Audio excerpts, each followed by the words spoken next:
저는 육말순입니다. 올해 74시죠. 평생을 가족을 위해 살았습니다. 남편이 일찍 세상을 뜨고 나서는 아들 하나만 바라보며 살았어요. 그날도 평범한 아침이었습니다. 재호가 갑자기 전화를 걸어왔어요. 어머니, 좋은 소식이 있어요. 회사에서 효도 여행 지원금이 나왔습니다. 미국으로 모시고 가려고 해요. 목소리가 들뜬 것 같았습니다. 저도 가슴이 두근거렸어요. 미국이라니. 살면서 해외여행이라고는 해본 적이 없었거든요. 정말이니, 재호야? 네, 어머니. 내일 바로 출발입니다. 짐은 간단히 챙기세요. 며느리 혜진도 전화를 바꿔 받았습니다. 어머님, 정말 좋은 기회예요. 평생 고생만 하셨는데 이번엔 좀 편히 쉬셔야죠. 목소리가 평소보다 다정했습니다. 저는 의심 없이 기뻤어요. 다음 날 새벽, 재호와 혜진이 저를 데리러 왔습니다. 공항까지 가는 내내 저는 들뜨기만 했어요. 창밖 풍경이 지나가면서 마음속으로 생각했습니다. 드디어 아들이 저를 생각해 주는구나. 인천공항은 정말 컸습니다. 사람들이 북적였어요. 저는 재호와 혜진을 따라 걸으면서 주변을 둘러봤습니다. 모든 것이 신기했어요. 체크인 카운터에서 재호가 말했습니다. 어머니, 잠깐 화장실 좀 다녀오세요. 저희는 여기서 절차를 밟고 있을게요. 저는 고개를 끄덕이고 화장실로 향했습니다. 거울 앞에서 머리도 다시 빗고 옷깃도 매만졌어요. 오랜만에 나들이라 기분이 좋았거든요. 하지만 화장실에서 나왔을 때였습니다. 재호와 혜진이 보이지 않았어요. 처음엔 다른 곳으로 이동했나 생각했습니다. 주변을 두리번거리며 찾아다녔어요. 1시간이 지나도 보이지 않았습니다. 불안함이 밀려왔어요. 가슴이 두근거리기 시작했습니다. 공항 직원에게 물어봤어요. 실례합니다. 제 아들을 못 보셨나요? 직원이 친절하게 도와줬지만 소용없었습니다. 방송도 해달라고 부탁했어요. 하지만 아무런 연락이 없었습니다. 하루가 지났습니다. 저는 공항 벤치에서 밤을 새웠어요. 딱딱한 의자에 앉아 있으니 허리가 아팠습니다. 배도 고팠고요. 둘째 날이 되었습니다. 재호에게 전화를 걸어봤어요. 전화가 끊어졌습니다. 혜진에게도 걸어봤지만 마찬가지였어요. 그때 깨달았습니다. 저는 버려진 거였어요. 아들이, 제가 그토록 사랑한 아들이 저를 속였습니다. 미국 여행은 거짓말이었어요. 저를 공항에 버리고 간 거였습니다. 가슴이 무너져 내렸어요. 숨이 막혔습니다. 눈물이 쏟아졌어요. 하지만 사람들 앞에서 울 수는 없었습니다. 화장실 칸에 들어가서 소리 내어 울었어요. 목이 터져라 울었습니다. 왜 이런 일이 생긴 걸까요? 무엇을 잘못했길래 이틀 동안 제대로 먹지도 못했습니다. 자판기에서 물 한 병 사 마시는 것이 전부였어요. 돈도 많이 가져오지 않았거든요. 공항 직원이 도와줘서 겨우 집으로 돌아갈 수 있었습니다. 택시비도 그분이 대신 내주셨어요. 집에 도착했을 때 저는 완전히 다른 사람이 되어 있었습니다.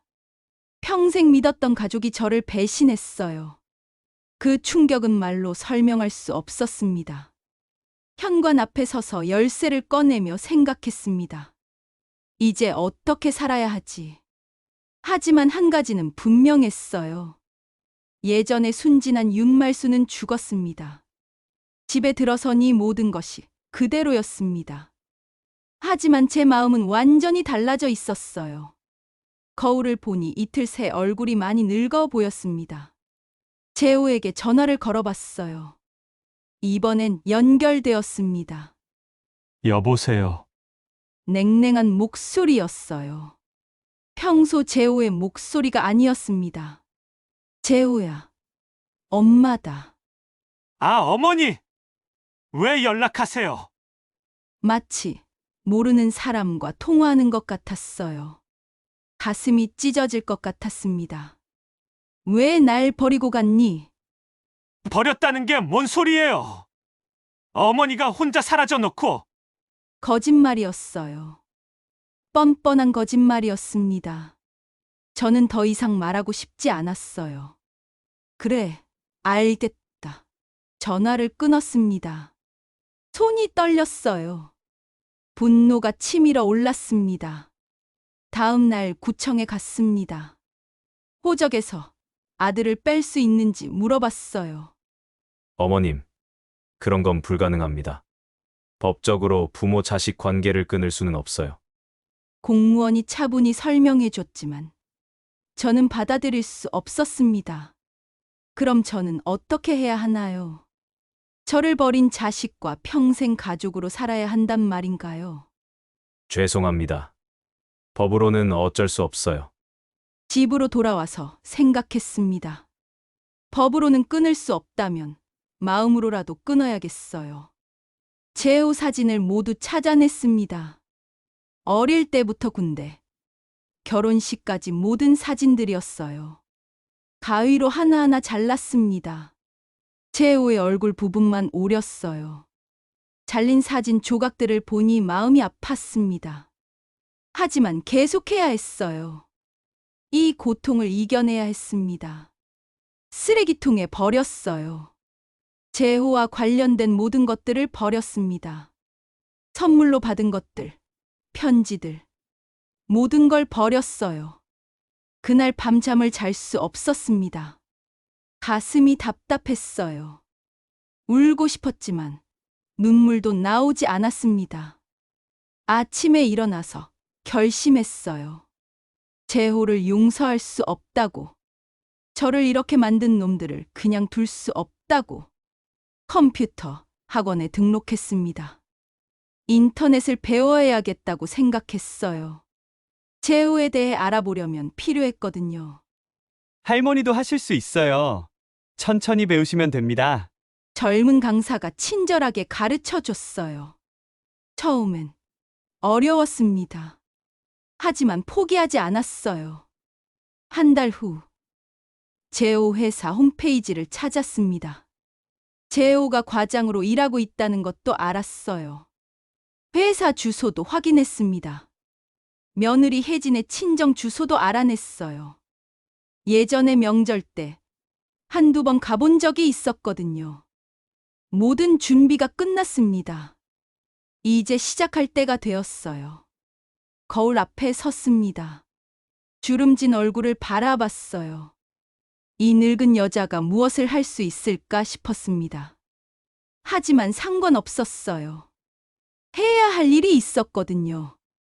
윤말수나 자신에게 말했습니다. 이제 진짜 싸움이 시작이다. 놈들이 어떤 대가를 치르는지 보자. 마음속으로 재호와 혜진을 지웠습니다. 이제 그들은 제 자식도 며느리도 아니었어요. 그냥 저를 해친 원수일 뿐이었습니다. 복수를 결심하는 순간 이상하게 마음이 차분해졌어요.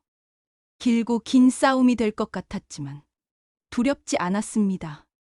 오히려 기대되었어요. 이른 아침부터 준비했습니다.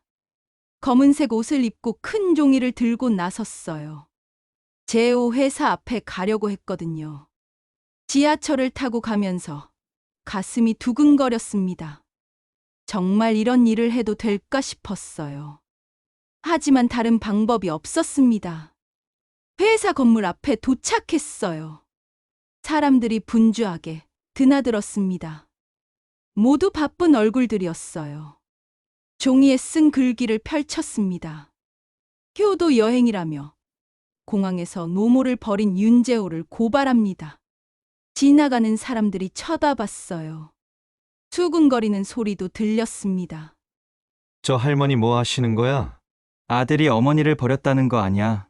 1시간 정도 지났을까요? 재호가 나타났습니다. 얼굴이 새하얗게 질려 있었어요. 어머니 뭐 하시는 거예요? 빨리 들어가세요. 저를 끌고 들어가려고 했어요. 하지만 저는 버텼습니다. 놓아라. 나는 내 어머니가 아니다. 재호가 당황했어요. 주변 사람들이 더 많이 모였습니다. 저분이 정말 아들을 공항에서 버렸다는 거야? 요즘 그런 일이 많다던데. 재호의 얼굴이 빨갛게 달아올랐어요. 창피함과 분노가 섞인 표정이었습니다. 어머니 제발 이러지 마세요. 제발이라고? 내가 나한테 제발이라고? 목소리를 높였어요. 사람들이 더 많이 모였습니다. 공항에 버려놓고 이틀 동안 굶게 만든 놈이 지금 제발이라고 하나? 재호가 회사 안으로 도망치듯 들어갔어요. 저는 그 자리에 그대로 서 있었습니다. 점심시간이 되자 더 많은 사람들이 나왔어요. 저에게 관심을 보이는 사람들이 많았습니다. 할머니, 정말 아들이 그렇게 했어요? 젊은 여직원이 물어봤어요. 저는 고개를 끄덕였습니다. 미국 여행 보내준다고 속여서 공항에 데려가서는 화장실 간 사이에 사라졌어요. 세상에 그런 일이. 사람들이 혀를 끌끌 찼습니다. 재호에 대한 시선이 곱지 않았어요. 오후에 재호가 다시 나타났습니다. 이번엔 상사와 함께였어요. 어머님, 저희 과장님 어머니시죠? 이렇게 하시면 곤란합니다. 상사가 정중하게 말했어요. 하지만 저는 물러서지 않았습니다. 곤란하다고요? 저는 더 곤란했어요. 공항에서 이틀 동안 버려져서 상사의 표정이 굳어졌어요. 재호를 바라보는 눈빛이 달라졌습니다. 윤 과장, 이게 어떻게 된 일입니까? 재호가 말을 더듬었어요. 변명할 말을 찾지 못했습니다. 일주일 동안 계속했어요. 매일 아침마다 회사 앞에 서서 피켓을 들었습니다. 재호의 동료들이 저를 알아보기 시작했어요. 재호가 회사에서 눈치를 받기 시작했습니다. 사람들이 수근거렸거든요. 과장님이 어머니를 정말 버렸대요. 요즘 그런 사람들이 많다지만 우리 회사에도 있을 줄은. 재호가 견디지 못했어요. 저에게 전화를 걸어왔습니다. 어머니 그만하세요. 제가 잘못했어요. 잘못했다고? 이제 와서? 죄송합니다. 정말 죄송해요. 목소리가 떨리고 있었어요. 하지만 저는 용서할 생각이 없었습니다. 사과는 받지 않는다. 이제 시작일 뿐이야. 그 다음엔 혜진의 친정을 찾아갔어요. 시어머니가 나타나자 장모님이 놀라셨습니다. 어머님, 어쩐 일로 오셨어요? 말씀드릴 게 있어서요. 거실에 앉아서 모든 이야기를 했습니다. 공항에서 벌어진 일, 이틀 동안 굶은 일, 모든 걸 다 말했어요. 장모님의 얼굴이 점점 굳어졌습니다. 세상에 그런 일이. 우리 혜진이가 정말 그랬다고요? 네, 직접 겪은 일이에요. 그날 이후로 혜진의 친정에서 연락이 끊어졌다고 했어요. 사돈 관계도 끝났습니다. 재호가 회사에서 징계를 받았습니다. 승진에서도 밀렸어요. 동료들의 시선이 차가워졌고 상사의 신뢰도 잃었습니다. 저는 만족했어요. 이제 겉으로 드러나는 체면은 다 무너졌습니다. 하지만 이것만으로는 부족했어요. 진짜 고통을 줘야 했습니다. 재호와 혜진이 사는 아파트 앞에서 기다렸습니다. 혜진이 혼자 나오는 시간을 노렸어요. 며칠을 지켜본 결과 오후 2시쯤 마트에 간다는 걸 알았거든요. 혜진이 나타났습니다. 예전처럼 정중하게 인사하지 않았어요. 차가운 표정으로 저를 봤습니다. 어머님, 왜 여기 계세요? 혜진아, 할 말이 있어. 저는 바빠요. 다음에 해요. 지나가려는 혜진의 팔을 붙잡았습니다. 잠깐만. 내가 알아야 할 게 있어. 혜진이 귀찮아하는 표정을 지었어요. 하지만 저는 상관없었습니다. 재호가 비밀 통장을 만들어뒀다는 거 알아? 혜진의 눈빛이 변했어요. 갑자기 관심을 보이기 시작했습니다. 무슨 소리예요? 내가 모르는 통장이 있어. 월급의 절반을 따로 빼돌리고 있어. 사실이었어요. 재호 컴퓨터를 들여다보면서 알게 된 사실이었습니다. 어떻게 그런 걸 아세요? 어머니가 뭘 못 알아내겠니? 통장 번호도 알고 있어. 혜진의 얼굴이 일그러졌어요. 분노와 배신감이 섞인 표정이었습니다. 그 통장으로 뭘 하는 거예요? 혼자만의 계획이 있는 모양이지. 너 몰래 돈을 모으고 있어. 거짓말이었어요. 그냥 비상금일 뿐이었습니다. 하지만 혜진은 믿었어요. 며칠 후 재호가 전화를 걸어왔습니다. 어머니, 혜진이가 이상해졌어요. 자꾸 통장 얘기를 해요. 그래? 왜 그럴까? 모르는 척 했어요. 재호의 목소리가 불안해 보였습니다. 제 통장을 모두 보여달라고 해요. 숨기는 게 있냐고! 그럼 보여줘. 숨길 게 뭐가 있어? 그게 아니라 아내가 저를 의심하는 게 이상해요. 저는 웃음이 나왔어요. 이제 서로를 의심하기 시작했습니다. 한 달 후 더 큰 폭탄을 터뜨렸어요. 혜진에게 다시 연락했습니다. 혜진아, 재호가 회사에서 잘릴 것 같아. 무슨 소리예요? 내가 시위한 일로 회사에서 찍혔어. 곧 해고될 거야. 이것도 거짓말이었어요. 하지만 혜진은 믿었습니다. 그럼 우리는 어떻게 돼요? 그건 내가 알아서 해야지. 난 상관없어. 혜진의 숨소리가 거칠어졌어요. 공포에 질린 것 같았습니다. 어머님, 도와주세요. 도와달라고? 날 버린 놈들을 왜 도와줘야 해? 죄송해요. 정말 죄송합니다. 사과는 이미 늦었어. 이제 각자 살 길을 찾아야지. 그리고 마지막 한마디를 더 했어요. 혜진아, 내가 살 길은 도망뿐이야. 재호와 함께 있으면 같이 망해. 전화를 끊었습니다. 혜진이 어떤 선택을 할지 뻔했어요. 일주일 후 재호가 울면서 전화했습니다. 어머니, 혜진이가 사라졌어요. 사라졌다고? 돈을 다 가지고 갔어요.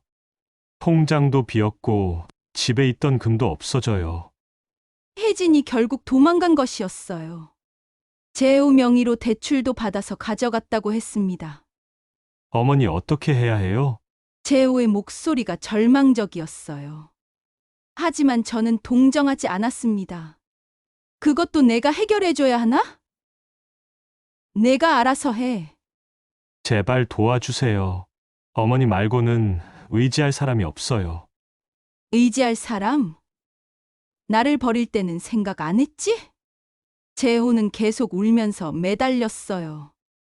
하지만 저는 마음이 움직이지 않았습니다. 재호가 집을 잃었다는 소식을 들었어요. 대출금을 갚지 못해서 경매에 넘어갔다고 했습니다. 회사도 그만두게 되었어요. 모든 것이 무너져 내렸습니다. 재호의 인생이 완전히 파탄났어요. 이제 거리로 내몰렸을 것입니다. 저는 창밖을 바라보며 생각했어요. 이제 절반은 끝났구나. 하지만 아직 끝이 아니었습니다. 시장에 장을 보러 가는 길이었습니다. 평소처럼 가방을 들고 걸어가고 있었어요. 날씨가 쌀쌀해서 코트를 단단히 여몄습니다. 지하도 입구에서 누군가 앉아 있는 것을 봤어요. 머리가 길고 더러워진 남자였습니다. 옷도 며칠째 갈아입지 않은 것 같았어요. 가까이 가서 보니 재호였습니다. 심장이 멎는 것 같았어요. 아들이 이런 몰골이 되어 있다니. 하지만 동정심은 들지 않았습니다. 재호가 저를 알아봤어요. 눈이 마주쳤습니다. 어머니! 목소리가 쉬어 있었어요. 며칠 동안 제대로 말을 하지 않은 것 같았습니다. 저는 그냥 지나가려고 했어요. 하지만 재호가 제 옷자락을 붙잡았습니다. 어머니, 제발! 손이 떨리고 있었어요. 얼굴도 살이 많이 빠져 있었습니다. 놓아라. 차갑게 말했어요. 하지만 재호는 놓지 않았습니다. 죄송해요. 정말 죄송합니다. 눈물을 흘리기 시작했어요. 코까지 흘렸습니다. 잘못했어요. 모든 게 제 잘못이에요. 이제 와서 잘못했다고? 어머니, 저 좀 도와주세요. 갈 곳이 없어요. 재호가 무릎을 꿇었어요. 지나가는 사람들이 쳐다봤습니다. 하지만 저는 부끄럽지 않았어요. 도와달라고? 내가 나한테? 제발요. 죽을 것 같아요. 죽으면 죽어. 나한테 무슨 상관이야. 재호의 얼굴이 절망에 찌들었어요. 더 큰 소리로 울기 시작했습니다. 어머니, 저는 어머니 아들이에요. 아들? 내 아들은 없다. 그래도 저는 어머니가 낳으셨잖아요. 낳긴 뭘 낳아. 짐승을 낳았지. 주변 사람들이 더 많이 모였어요. 수근거리는 소리가 들렸습니다. 저 할머니 너무 심하지 않나? 아니야, 저 남자가 뭔가 잘못했나 봐. 재호가 더 큰 소리로 외쳤어요. 어머니, 저 좀 용서해 주세요. 다시는 안 그럴게요. 용서? 그런 건 없다. 재호가 제 발에 매달렸어요. 신발이 더러워졌습니다. 어머니, 제발. 발로 밀어냈어요. 재호가 뒤로 넘어졌습니다. 일어나지 마. 거기 누워 있어. 재호가 바닥에 엎드려서 울었어요. 어깨가 들썩들썩 떨렸습니다. 저는 그 모습을 내려다봤어요. 한때는 제 모든 것이었던 아들이었습니다. 하지만 이제는 아무것도 아니었어요. 윤재호. 이름을 불렀습니다. 재호가 고개를 들었어요. 너는 이제 남보다 못한 존재야. 어머니. 내 눈에서 사라져. 다시는 내 앞에 나타나지 마. 재호가 더 큰 소리로 울부짖었어요. 하지만 저는 돌아섰습니다. 뒤에서 재호가 계속 불렀어요. 어머니. 어머니. 하지만 돌아보지 않았습니다. 그냥 걸어갔어요. 시장에서 장을 보면서도 계속 생각났습니다. 재호의 그 모습이. 하지만 후회하지 않았어요. 당연한 일이었습니다. 집에 돌아와서 거울을 봤어요. 제 얼굴에 만족감이 서려 있었습니다. 복수가 거의 끝나가고 있었어요.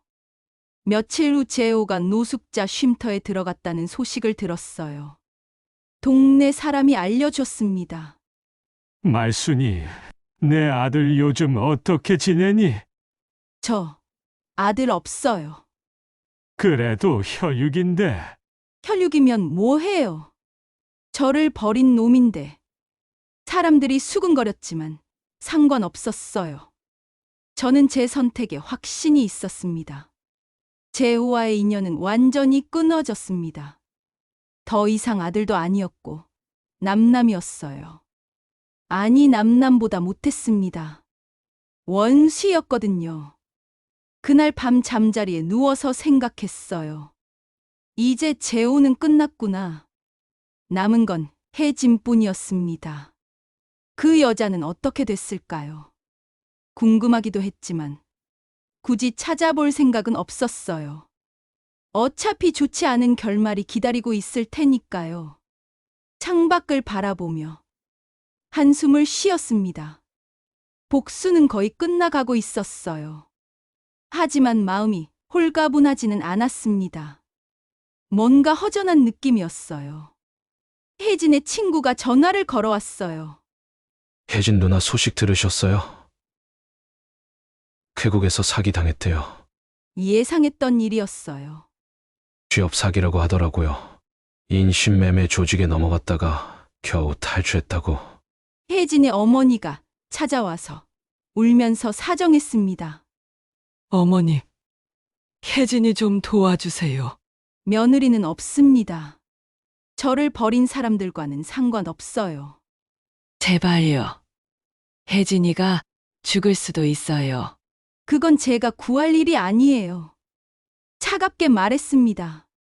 복수는 완성되었어요. 재호도 혜진도 모두 망했습니다. 하지만 이상하게 시원하지 않았어요. 뭔가 허전했습니다. 복수는 끝났지만 예상과 달랐어요. 시원함보다는 허무함이 더 컸습니다. 혼자 집에 앉아 있으니 정말 조용했어요. 할 일도 없었고 만날 사람도 없었습니다. 재호를 지우고 혜진을 지웠더니 제 인생도 텅 비어버렸어요. 가족이라고 할 수 있는 사람이 아무도 없었습니다. 밤에 잠을 자다가 자주 깼어요. 가슴이 답답했습니다. 이제 어떻게 살지? 매일 이 생각만 했어요. 몸무게도 많이 빠지고 건강도 안 좋아졌습니다. 병원에서 혈압약을 받아 먹어야 했어요. 복수에 성공했지만 제 인생은 망가졌어요. 재호가 공항에서 저를 버렸을 때보다 더 절망적이었습니다. 그제서야 깨달았어요. 복수만으로는 삶이 완성되지 않는다는 걸. 이제는 진짜로 내 삶을 살아야겠다. 하지만 어떻게 시작해야 할지 막막했습니다. 동네 노인정에 들어가 봤어요. 할머니들이 화투를 치며 웃고 있었습니다. 아이고, 새 얼굴이네. 처음 오셨어요? 강미영이라는 할머니가 친절하게 말을 걸었어요. 저는 화투 잘 몰라요. 금방 배워요. 처음엔 어색했지만 금방 익혔습니다. 오랜만에 웃을 수 있었어요. 그날부터 노인정에 나가기 시작했습니다. 미영과 친해졌고 뜨개질도 배웠어요. 독서 모임도 있다고 해서 참석해봤습니다. 복수에만 매달리면 자신도 망가지는 것 같아요. 제 말에 모든 사람들이 고개를 끄덕였어요. 그 순간 깨달았습니다. 복수보다 중요한 게 있다는 걸. 사람들과의 관계, 새로운 경험들이 진짜 삶을 풍요롭게 만든다는 걸. 등산도 시작했어요. 처음엔 힘들었지만 정상에 올라가니까 마음이 시원해졌습니다. 봉사활동도 했어요. 독거노인 도시락 배달이었습니다. 고맙습니다. 덕분에 따뜻한 밥 먹어요. 누군가에게 도움이 된다는 게 이렇게 기분 좋은 일인지 몰랐어요. 매일 할 일이 생겼습니다. 아침에 일어나면 노인정에 가고 친구들과 이야기하고 책도 읽고 바쁜 하루하루였어요. 건강도 좋아졌습니다. 규칙적으로 생활하고 운동도 하니까 몸이 가벼워졌어요. 어느 날 미영이 물어봤어요. 언니 요즘 정말 행복해 보여요. 비결이 뭐예요? 내 인생의 주인이 나라는 걸 깨달았어요. 무슨 뜻이에요? 예전엔 남 때문에 살았어요. 가족 때문에, 복수 때문에. 하지만 이제는 나를 위해서 살아요. 저녁에 집에 돌아와서 창밖을 바라봤어요. 예전과 똑같은 풍경이었지만 마음이 달랐습니다. 평화로웠어요. 재호와 혜진 생각도 가끔 났지만 더 이상 분노하지 않았어요. 그들은 그들 나름대로 살아가고 있겠죠. 거울을 보니 주름은 여전했지만 눈빛이 달랐어요. 생기가 있었습니다. 윤말수나. 이제야 진짜 내 인생을 사는구나. 74의 나이에 새로운 인생을 시작한 것이었습니다. 복수는 끝났어요. 이제는 진짜 제 삶이 시작되었습니다. 시청해 주셔서 감사합니다. 구독과 좋아요도 부탁드립니다.